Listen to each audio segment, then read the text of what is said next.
While humans have been making their mark on the surfaces of this earth for at least tens of thousands of years, it's difficult to pinpoint the exact moment our impulse to record what we saw tipped into what we would consider writing.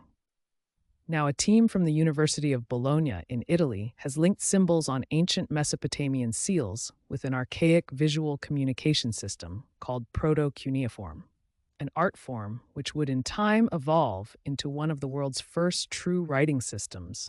The close relationship between ancient sealing and the invention of writing in Southwest Asia has long been recognized, but the relationship between specific seal images and sign shapes has hardly been explored, says philologist Silvia Ferrara from the University of Bologna.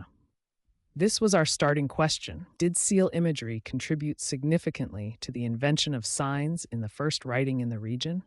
Writing is a complex system of rules that tells us how to arrange and interpret symbols to convey all kinds of information, from literal descriptions to abstract thoughts.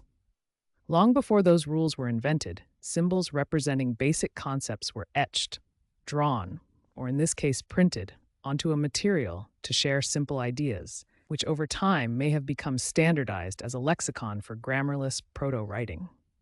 The researchers methodically compared the designs they found on ancient cylinder seals with known proto-cuneiform signs. The selection of cylinder seals they analyzed originated before writing emerged in ancient Mesopotamia through to the Proto-Literate period.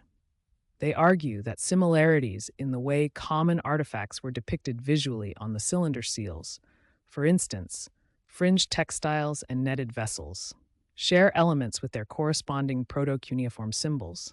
The proto-cuneiform signs associated with fringed material, for instance, have triangular forms with multiple vertical lines pointing downward from a piece of cloth.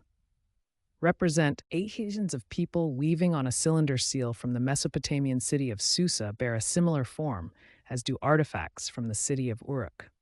Similar resemblances can be seen between what seem to be depictions of vessels enveloped in netting on the cylinders and a series of proto-cuneiform signs the researchers suspect carry the same meaning. The conceptual leap from pre-writing symbolism to writing is a significant development in human cognitive technologies. Ferrara says, the invention of writing marks the transition between prehistory and history, and the findings of this study bridge this divide by illustrating how some late prehistoric images were incorporated into one of the earliest invented writing systems. Proto-cuneiform is first seen in the archaeological record as a means of accounting. It allowed people to track the production and trade of everyday items, especially agricultural and textile items.